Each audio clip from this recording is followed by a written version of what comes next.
ఓం నమ శివ శ్రీమాత్రి నమ. మిత్రులకి, శ్రేయోభిలాషులకి, అలాగే నన్ను ఎంతగా ఆదరిస్తున్న యూట్యూబ్ ప్రేక్షకులందరికీ కూడా పేరు పేరు ధన్యవాదాలు. మిత్రులరా, మీ అందరికీ కూడా ఆ పరాదేవత ఎల్లవేళలా మీతో ఉండి మీ మనోవాంఛ నెరవేర్చాలని మనస్ఫూర్తిగా కోరుకుంటున్నాను. ఈరోజు మనం ఒక అద్భుతమైన తేలికైన ఉపాయం తెలుసుకుందాం. ఈ ఉపాయం దేనికంటే ఆస్తి తగాదాలు, అలాగే పనుల్లో ఆటంకాలు, వ్యాపార అభివృద్ధి అంటే వ్యాపారం సరిగ్గా సాగకపోయినా, కుటుంబ సభ్యుల మధ్య సరైన రిలేషన్షిప్ లేకపోయినా అంటే అనుబంధం లేకపోయినా ఈ ఉపాయం చేసుకోవచ్చు. ఇది ఆడవారైనా మగవారైనా ఎవరైనా చేయవచ్చు. ఈ ఉపాయానికి కావాల్సింది కొబ్బరికాయ. చూపిస్తాను. కొబ్బరికాయ ఎలా చేయాలి, ఏ విధంగా చేయాలి వివరిస్తాను. స్కిప్ చేయకుండా చూడటానికి ప్రయత్నం చేయండి. ఇవన్నీ తాంత్రిక ఉపాయాలు మనం మనస వాచ కర్మేణ నమ్మి చేస్తే ఫలితాలు వస్తాయి. మనం చాలా వరకు పూర్వకర్మలు, పూర్వ శాపాలు, పూర్వ పాపాల వల్ల ఎన్నో సమస్యలు ఎదుర్కొంటూ ఉంటాం. ఎన్నో పూజలు చేసినా, ఎన్ని వ్రతాలు చేసినా, ఎన్ని నోములు నోచినా, దైవ ప్రార్థన ఎంత చేసినా మనకి ఒకసారి కలిసి రాదు. దానివల్ల మనం ఇరిటేట్ అయిపోతుంటాం. ఇరిటేట్ అయిపోయి భగవంతుని దూషిస్తుంటాం. నాకు దేవుడు ఏం చేయట్లేదు, నా పక్కింటి వాడు చాలా బాగుపడ్డాడు, నేను బాగుపడలేదు, ఇలాంటి ఆలోచన నుంచి కూడా బయటపడడానికి ఈ ఉపాయం ఉపయోగపడుతుంది. అంటే ఈ చిన్న ఉపాయం తాంత్రిక ఉపాయాల్లో ఈ పదార్థానికి ఉన్న శక్తి, ఆ సందర్భం చాలా అద్భుతంగా మనం వినియోగించుకున్నప్పుడు ఆ పదార్థం మనకి రక్షణ కల్పిస్తుంది. ఇది శనివారం చేయాల్సిన ఉపాయం. అలాగే కుటుంబ సభ్యులు అంటే ఆస్తుల విషయంలో కానీ, అంటే సహజంగా అని చాలామంది కామెంట్స్ చేస్తున్నారు. నేను బాగా చూశానండి, నన్ను వాడుకుని వదిలేశారండి. మిత్రులారా ఒకటి గుర్తుంచుకోండి, మనం ఎవరికి బాకీ ఉంటే వారికి ఆ బాకీని పూర్తి చేయాలి. అలాగే కొంతమంది మిత్రులు అడిగింది ఏంటంటే, వీళ్ళంతా చేసుకోవచ్చు, ఈ ఉపాయం చెప్తున్నది ఏదైతే ఉందో వీరందరూ చేసుకోవచ్చు. కొంతమంది మిత్రులు ఏంటంటే, మా కుటుంబ సభ్యుల్లోనే కొంతమంది పెద్దవాళ్ళు, చిన్నవాళ్ళు లేనిపోని అనుమానాలతో మమ్మల్ని దూరంగా పెట్టారండి అని కొంతమంది, వారు కూడా ఈ ఉపాయం చేసుకోవచ్చు. అలాగే కుటుంబ వ్యవస్థలోని ఇంకొక సమస్య ఏంటంటే, అయిన వాళ్ళే అన్నదమ్ములు కావచ్చు, అక్క చెల్లెలు కావచ్చు, ఒకరి మీద ఒకరు చాడీలు చెప్పుకుంటూ దాన్ని నిజమని నమ్మేస్తూ, వారికి వారు నమ్మేస్తూ దానిని అడ్డు పెట్టుకొని గొడవలు పెట్టుకోవడం, ఇలాంటివి ఎందుకు జరుగుతాయి చాలామంది తెలియదు. ఎంత సంపాదించారు, ఎలా సంపాదించారు, వారు ఏదో సంపాదించుకుంటున్నారు, మనకి చదవడం లేదు, మనతో పాటు ఉండి మన సపోర్ట్ చేస్తేనే కదా వారు ఎదిగింది అనే చిత్తభ్రాంతులు చాలామంది ఉంటారు. మిత్రులారా, మన కర్మల్లో మన పూర్వకర్మ పుణ్యఫలం ఈరోజు వచ్చే ధనం, డబ్బు, ఇప్పుడు చేసేది ముందు ముందు రోజుల్లో మనకి అది అవకాశం ఉపయోగపడుతుంది. మనం సత్కర్మలు చేయాలంటాం, దాన ధర్మాలు, పూజలు, వ్రతాలు, నోములు, యజ్ఞాలు అన్నీ చేస్తుంటాం. కానీ మన పితృదేవతల పాయింట్ ఆఫ్ వ్యూలో ఎప్పుడూ కూడా సరిగ్గా పట్టించుకోం. వారికి దాన ధర్మాలు కానీ, అలాగే కర్మకాండల పాయింట్ ఆఫ్ వ్యూలో మాసికాలు అంటూ ఉంటాం, నెల మాసికాలు ఇలా ఉంటాయి, ఇలాంటివి చేస్తూ ఉండాలి కానీ చేయం. అలాగే శాపాలు, మన ఇంట్లో చిన్నప్పటి నుంచి పిల్లలకి తల్లిదండ్రులు ఏదో ఒక రూపంగా తిడుతూనే ఉంటారు, శపిస్తూ ఉంటారు. తల్లిదండ్రులే, వేరే వాళ్ళు కూడా కాదు. అలాగే ఇంటి పక్కన వారు, ఇంటి బయట వారు, ఇలాంటి వారు కూడా ఇలాంటివి అంటూనే ఉంటారు. కానీ చాలామంది ఏమనుకుంటారంటే, మేము చేస్తున్నాం కదా, ఇన్ని పూజలు చేస్తున్నాం కదా, మాకు కలిసి రావాలి కదా అనుకుంటారు. మన పురాణాల్లో శాపాల ద్వారానే దేవతలందరూ కూడా భూమి మీద పుట్టడం జరిగింది, ఋషుల శాపాల వల్ల. మన పూర్వీకులు ఈ తంత్రజ్ఞానాన్ని మనకి ఇచ్చినప్పుడు ఎప్పుడు చెయ్యాలి, ఎలా చెయ్యాలి, ఏ విధంగా చేయాలి, ఏ టైంలో చేయాలి, ఏ పదార్థాన్ని ఎలా వాడాలి, ఎంత ఎంత మాత్రంలో వాడాలో కూడా చెప్పారు. ఇప్పుడు మనం ఇంతకుముందు అనుకున్న శాపాలు, పాపాలు, కుటుంబ సభ్యులు ఇవన్నిటికి కూడా ఈ పరిహారం ఉపయోగపడుతుంది. చాలామందికి ఏంటంటే పరిహారం చెప్తున్నప్పుడు టూకీగా చెప్తే అర్థం కాదు, ఎందుకు చేయాలో చెప్పాల్సిన పరిస్థితి, కాబట్టి చెప్తున్నాం. అలాగే వ్యాపార అభివృద్ధి పాయింట్ ఆఫ్ వ్యూలో యంత్రాలు పెట్టుకుంటారు, కానీ యంత్రం తెచ్చిన తర్వాత దీపారాధన కానీ ధూపం కానీ ఇలాంటివి ఏమి ఉండవు. అసలు దానికి శుద్ధిగా మనం ఏమీ చేయం. కొన్ని రోజులు బాగుండి తర్వాత కలిసి రాదు. అలాగే కొన్ని వస్తువులు పెట్టుకుంటాం, తాంత్రిక వస్తువులు, అతజోడి, సిరాసింగ్, మళ్ళీ అలాగే పిల్లి మాయ, అలాగే మనం కస్తూరికాయ, ఇవి ఒరిజినల్ దొరికితే అదృష్టం, ఒరిజినల్ దొరకకపోతే వాటి జోలికి వెళ్ళటమే చాలా తప్పు.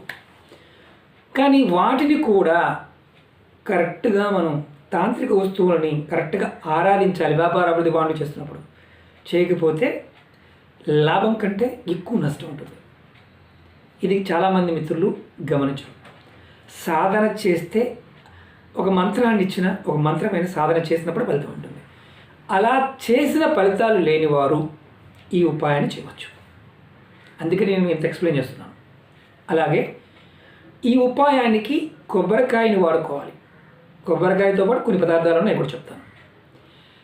మీరు ఇచ్చిన డబ్బులు అప్పుగా ఇచ్చాం, అప్పుగానే కాకుండా చేబదులు ఇచ్చాం, నోటుతో ఇచ్చాం, ఇచ్చిన వాడికి గ్యారంటీలో కూడా పోతుంది అనుకోండి, వేరే విషయం. బంగారం చేబదులు ఇచ్చాం, బంగారం ఇచ్చామండి, ఆవిడ పట్టుకుని పోయాడు, రావడం లేదు, ఏదైనా ఉపాయం చెప్పండి. ఈ ఉపాయం చేయవచ్చు. ఇది చాలా సమస్యలకి రామబాణం లాంటిది ఈ ఉపాయం. ఇది ప్రతి శనివారం చేయాలి. బంగారం మీరు ఇచ్చేవారని ఎగ్గొట్టి వెళ్ళిపోయినా, బంగారం పట్టుకొని కొంతమంది పెట్టుకోవడానికి ఇచ్చామని పట్టుకుని వెళ్ళిపోయారు, వారు కూడా ఈ ఉపాయం చేయవచ్చు మీ బంగారం మీకు రావడానికి. ఇది ఎన్ని రోజులకు వస్తుంది అని అడిగేవారు కొంతమంది ఉంటారు. 22 రోజులు ఇచ్చేస్తుంది. నేను గ్యారంటీ ఇవ్వను. ఎందుకంటే మీ మనస్సు సంకల్ప స్థితి చాలా ఇంపార్టెంట్. ఇది కొంతమంది త్వరగా ఫలితం రావచ్చు, కొంతమందికి చాలా లేటుగా రావచ్చు, కొంతమందికి చేసినా రాకపోవచ్చు. ఎందుకంటే నేను ఇది చేస్తున్నాను కాబట్టి నాకు ఇమ్మీడియట్గా వచ్చేస్తుంది అని సంకల్పంతో చేయండి, అవుతుందని చేయండి, రిజల్ట్ రావడానికి అవకాశం ఉంటుంది. నా వీడియోస్లో కూడా చాలా ఉన్నాయి వీడియోస్, అనుకున్న కోరికలు నెరవేరడానికి అనేక రకాల సమస్యలు. మీరు ఏది ఉపాయాన్ని చేయగలుగుతారో ఆ ఉపాయాన్ని మాత్రం ప్రయత్నించేయండి. మీరు కొబ్బరికాయ చెప్పారండి, నా దగ్గర కొబ్బరికాయ లేదు, గుమ్మడికాయ ఉంది, గుమ్మడికాయ చేయమంటారా అని ఎటకారంగా అడిగేవాళ్ళు ఉంటారు. వాళ్ళకి గొప్పతనానికి ఎందుకంటే కావాలని అడుగుతుంటారు. ఎందుకంటే మిత్రులందరికీ అన్నీ తెలుసు. మనందరికీ తెలుగు తక్కువ వాళ్ళేం కాదు, తెలుగు వాళ్ళు తెలుగు తక్కువ వాళ్ళేం కాదు, చాలా తెలుగు వాళ్ళు. తాంత్రిక ఉపాయాలు ఎప్పుడు కూడా పరాచకాలు, తంత్రశక్తితో ఆటలు మనకంత మంచిది కాదు. ఒక్కసారి మనం ఆ శక్తి మనని క్యాచ్ చేసిందంటే మనకంతా మంచి అవుతుంది. అదే శక్తి మనని పొరపాటున మనం మిస్యూజ్ చేస్తే, అది రివర్స్ అయ్యిందంటే మనకి మనమే షూట్ చేసుకుంటూ అవుతుంది. అంటే తంత్రంలో ఉన్న గొప్పతనం అది. చూడడానికి తేలిగ్గా ఉంటాయి, ఆచరించడానికి తేలిగ్గా ఉంటాయి, ఫలితాలు అద్భుతంగా ఉంటాయి. కానీ దానితో కనుక మనం ఆట ఆడితే మన జీవితం చెప్పుకోవాల్సిన విషయం ఏమి ఉండదు. చాలామందికి అనుభవాల్లో కూడా ఉంటాయి. ఎందుకంటే తంత్రశాస్త్రాన్ని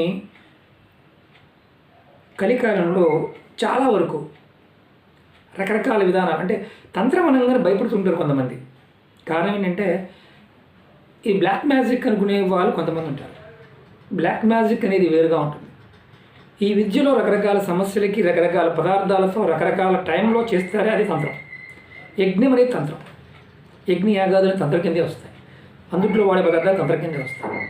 ఇప్పుడు మనం చెప్పుకునే పదార్థాలు కూడా దాంట్లో వాడే పదార్థాలే, కానీ చిన్నగా చేసే, అంటే ఇబ్బందిని, పెద్దగా ఉండే ఇబ్బందిని చిన్నగా చేస్తుంది. అలాగే ఫలితం కూడా నమ్మి చేసిన త్వరగా వస్తుంది. నమ్మకుండా చేసేవారికి ఎన్ని సంవత్సరాలు చేసిన ఫలితాలు. ఈ ఉపాయం కూడా ఎందుకు ఇంత ఎక్స్ప్లెయిన్ చేస్తున్నానంటే ఇన్ని సమస్యలన్నిటికీ కూడా ఈ ఉపాయం పొరపాట్లు జరిగినా, తంత్రమంత్రాలు ఏదన్నా చిన్న చిన్న పొరపాట్లు చేసినా మీరు ఈ ఉపాయం ద్వారా దాన్ని మాఫ్ చేసుకోవచ్చు. అంత అద్భుతమైన ఉపాయం. ఈ కొబ్బరికాయని శనివారం నాడు చేయాలి. 7 శనివారాలు ఈ ఉపాయాన్ని చేయాలి. మీకు ఏదైనా ఆటంకం వచ్చి, నెలసరి ఆటంకం వచ్చి చేయవద్దు. మరణించి ఉన్నారు చేయవద్దు, మాయలు వచ్చి చేయవద్దు. దీనికి ఆహార నిబంధనలు ఏమీ లేవు. ఈ ఉపాయంలో ఆహార నిబంధనలు అంటూ ఏమీ లేవు. మంచం మీద పడుకోవచ్చు, మాంసాహారం తినొచ్చు, అలాంటి ఇబ్బంది లేదు. అలవాటు ఉన్నవారు శనివారం అంటే చాలామంది తినరు, తినకుండా ఉంటే ఉత్తమం, తిన్నా ఎలాంటి ఇబ్బంది లేదు. కానీ ఈ చెప్పిన విధానాన్ని పూర్తిగా పాటించండి. దీన్ని రెండుగా అంటే దేవుడి దగ్గర కొట్టండి, రెండుగా చేయండి, 2 ముక్కలు అవుతుంది. తర్వాత ఈ కొబ్బరికాయలో మీరు కొంచెం తేనె, అంటే ఈ చిప్పలో ఇది చిప్ప అనుకోండి, కొబ్బరికాయ కొట్టాం, 2గా అయింది, ఈ 2 చిప్పలు వచ్చాయి. నీరు ఉన్నా లేకపోయినా ఇబ్బంది లేదు, కాయ పాడైపోయినా ఇబ్బంది లేదు. విచిత్రమైన విషయం ఏంటంటే ఈ కొబ్బరికాయ పాడైపోయిన ఇబ్బంది లేదు. ఇలా 2 చిప్పల్ని ఇలా పెట్టుకోండి, దేవుడి దగ్గర పెట్టండి శనివారం నాడు. దాంట్లో కొంచెం తేనె, కొంచెం గోధుమ పిండి, అలాగే తెల్ల ఆవాలు. కొంతమంది ఆవాల పేరు చెప్పగానే అమ్మో అనేవాళ్ళు ఉన్నారు. తంత్రంలో మీరు భయపడమాకండి. అలాగే మొక్కల గురించి కూడా చాలామంది రావి చెట్టు ఈరోజు అంటుకోకూడదు, రావి చెట్టు ఆ రోజు అంటుకోకూడదు. మిత్రులారా ఒకటి చెప్తున్నాను, మీ అందరికీ తెలిసినట్టు చేయండి. తంత్రంలో మీరు అడుగుతున్నారు, మీరు ఆ ఉపాయం చేస్తున్నారు, ఆ శక్తిని మీరు అడుగుతున్నారు. ఆ రోజు అంటుకోవడం వల్ల ఎలాంటి ఇబ్బంది ఉండదు. ఎప్పుడు అంటుకోకూడదో ఆ తంత్రంలో చెప్పినప్పుడు అంటుకోమాకండి. తెల్ల ఆవాలు కంపల్సరీగా మనం ఇంట్లో వాడుతూ ఉంటాం. నల్ల ఆవాలు ఉంటాయి, తెల్ల ఆవాలు ఉంటాయి. వీటిలో కూడా మనం తంత్రిక ఉపాయాలు చెప్పుకున్నాం. అందుట్లో కూడా కొంతమంది అడిగారు ఆవాలు బాగుంటే, వీళ్ళు కూడా డౌట్లు అడిగారు. అది పక్కన పెట్టేద్దాం. తెల్ల ఆవాలని తెల్ల ఆవాలతో చేయాలి, నల్ల ఆవాలు నల్ల ఆవాలతో చేయాలి. కొన్ని మన మధ్య ఉపాయాల్లో అడిగిన విషయం చెప్తున్నాను. ఈ ఉపాయానికి మాత్రం కొబ్బరికాయ 2గా కొట్టడం, దాంట్లో కొంచెం తేనె వేయటం, ఆ చిప్పలు ఈ చిప్పలు, అలాగే కొంచెం గోధుమ పిండి వేయటం, అలాగే తెల్ల నువ్వులు, ఈ ఉపాయంలో తెల్ల నువ్వులు వేయటం, ఆవాలు వేయకూడదు, నువ్వులు వేయాలి. అలాగే పంచదార, మన ఇంట్లో వాడుకునే పంచదార ఈ కొబ్బరి చిప్పలు వేయాలి. ఫస్ట్ తేనె వేయాలి, తర్వాత గోధుమ పిండి వేయాలి, తర్వాత తెల్ల నువ్వులు వేయాలి, తర్వాత పంచదార వేయాలి. అర్థమైంది కదా? ఇది వేసి ఈ 2 కొబ్బరి చిప్పల్ని మీరు ఇలాగే చేత్తో పట్టుకొని, మీరు ఏదైతే ఇంతకుముందు మనం చెప్పుకున్నామో ఆస్తి తగాదాలు, పనుల్లో ఆటంకాలు, వ్యాపార అభివృద్ధి కలగడానికి, కుటుంబంలో రిలేషన్షిప్ పెరగడానికి, ఇచ్చిన మన డబ్బులు ఇచ్చిన డబ్బులు కానీ బంగారం కానీ తిరిగి రావాలని ఏదైనా ఉందో, ఎన్ని సమస్యలు ఉంటే అన్ని సమస్యలు చెప్పుకోండి. చేతుల్లో పట్టుకొని 2 చేతులతో పట్టుకొని చెప్పుకోండి. ఇలా చెప్పుకున్న తర్వాత మీరు ఈ కొబ్బరి చిప్పల్ని మీ ఇంటి పెరడులో కానీ, ఇది మీ దేవతా మందిరంలో చేసుకోండి, ఎక్కడేం చేసుకునే ప్రాబ్లం లేదు. ఎటువైనా ముఖం పెట్టారు, తూర్పు పెట్టారా, పడమర పెట్టారా, ఇలాంటిది ఏమీ లేదు. ఎటువైనా పెట్టండి, ప్రాబ్లం లేదు. గుర్తుంచుకోవాల్సింది ఏంటంటే ఈ కొబ్బరి చిప్పల్ని ఇలాగే తీసుకువెళ్ళి మీరు ఎక్కడైనా ఖాళీ ప్రదేశంలో, ఇంటి పెరడులో కావచ్చు, బయట దొడ్లు ఎక్కడైనా కానీ, రోడ్డు మీద కాదు, ఎక్కడైనా పెరడు కానీ, పార్కులు కానీ, ఖాళీ ప్రదేశంలో కొబ్బరి చిప్పల్ని ఇలాగే తిరగేసి కాకుండా ఇలాగే ఈ పదార్థాలు వేసిన వాటిని అలాగే పెట్టుకొని బ్యాగులో పెట్టుకొని వెళ్ళండి. అలా మట్టిలో పాతి పెట్టండి. అలా 7 శనివారాలు చేయండి. మధ్యలో ఏదైనా నెలసరి వచ్చినా, ఏదైనా ఆటంకం వచ్చి ఆగినా అది ఆపేసి నెక్స్ట్ శనివారం చేయండి. ఇలా మీరు 7 శనివారాలు చేస్తే ఏదైతే సమస్యలు ఉన్నాయో మధ్యలోనే తిరిగిపోవచ్చు. కొంతమందికి పూర్తిగా చేసేవరకు అవ్వకపోవచ్చు. చేస్తూ ఉండండి. ఈ వారం ఈ 7 శనివారాలు చేసాం అవ్వలేదు, మళ్ళీ 7 శనివారాలు చేయండి. ఇలాంటివి ఈ ఉపాయంతో పాటు మిగతా ఉపాయాలు కూడా చేసుకోవచ్చు. ఒకవేళ తాంత్రిక ఉపాయాలు ఏదైనా అంతకుముందు చేసిన ఉపాయాలు మిస్టేక్స్ ఉన్నా, తెలిసి కానీ తెలియక కానీ తప్పులు చేసిన ఈ ఉపాయం ద్వారా అలాంటి తప్పులు మాఫ్ అయిపోతాయి. అంటే ఆ సమస్య నుంచి బయటపడతారు. అంటే కొన్ని శక్తులు మనని ఇబ్బంది పెట్టకుండా ఉంటాయి. ఇది చాలా తేలికైనది, అద్భుతమైనది. పదార్థాలు చాలా ఇంపార్టెంట్. తెల్ల నువ్వులు అని చెప్పారు, నల్ల నువ్వులు వాడచ్చా? వాడకూడదు. ఏ పదార్థం చెప్పానో అదే వాడాలి. అది పదార్థం దొరికితేనే చేయండి, దొరకకపోతే ఈ ఉపాయాన్ని చేయవద్దు. ఓకే మిత్రులారా, అనేక రకాల సమస్యల మీద వీడియోలు నేను చేశాను, మీరు చూస్తూ ఉన్నారు. ఆయుర్వేదం, తంత్రం, మంత్రం అన్నిటి మీద చేస్తున్నారు. ముందు కూడా మీకు పదార్థంతో, మొక్కలతో అన్నిటి గురించి ఎక్స్ప్లెయిన్ చేయడానికి ట్రై చేస్తాను. నాకు తెలిసిన పరిధిలో, నా గురువు నాకు చెప్పిన విద్యలో ఎంతవరకు చెప్పవచ్చో అంతవరకు చెప్తాను.